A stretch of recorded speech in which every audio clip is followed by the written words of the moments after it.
السلام عليكم ورحمة الله وبركاته. وحشتوني وحشتوني وحشتوني. اسفة جدا جدا، كنت مشغولة مع عودة المدارس.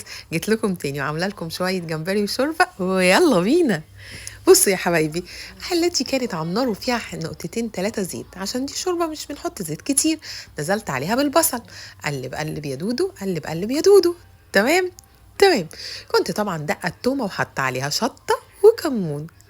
بس يا جماعة، دودو متفقة معاكم دايما، ساعة التجويد في البهارات بيبوظ طعم الحاجة.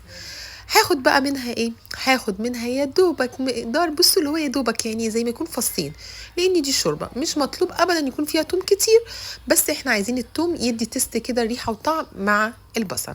هقلب. وقبل كده كنا قايلين ان مادام بنعمل نوع من انواع الشوربه مش محتاج ابدا البصل لا ياخد لون ولا يقعد فتره كبيره، بنقلبه كده ونشوحه وبننزل عليه. نزلت هنا عليه بالجمبري وبدات بقى اقلبهم كويس جدا مع بعض.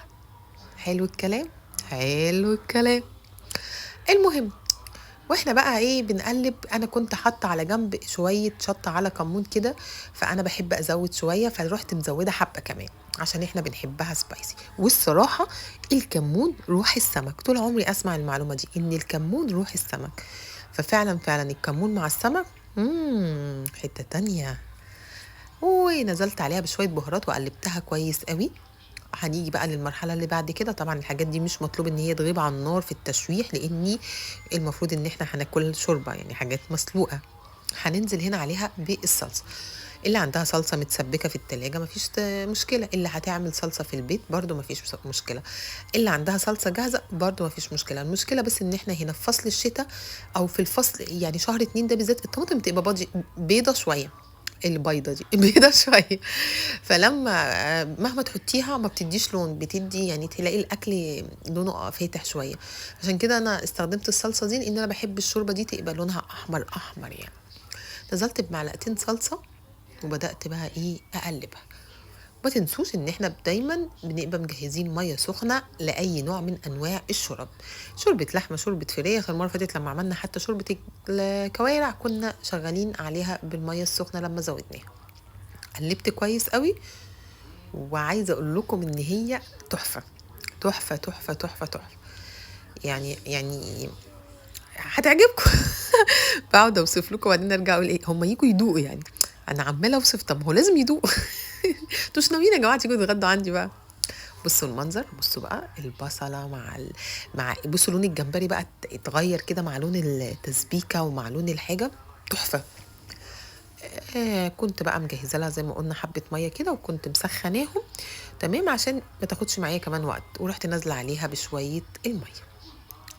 مش عايزين ميه كتير، لان الجمبري مش بياخد سوا، فعشان ما تبقاش الشوربه ميه خفيفه ما تكتريهاش، يعني خلي الميه، بصوا يا دوبك غطيت كده الجمبري، لان كتر الميه يا اما هتضطر تقلي الشوربه فتهري الجمبري، يا اما هتبقى خفيفه وملهاش طعم. فالافضل ان الجمبري مش بياخد سوا كتير، وخصوصا لما احنا خدنا فتره في تشويحه.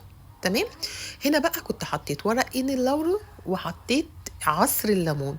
يا جماعه انا عارفه ان في ناس كتير بتحط الليمون مع الحاجات دي بقشرها، الليمون ما يتحطش ابدا بقشره يا جماعه، بيمرر. هنا نزلت عليها بالملح، بيمرر. تمام.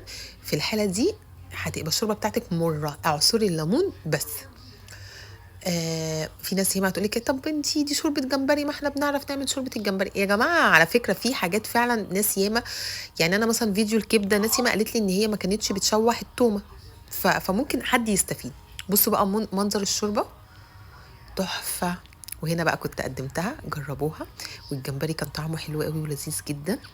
هتعجبكم ان شاء الله، هتوحشوني، خلي بالكم من نفسكم، باي باي.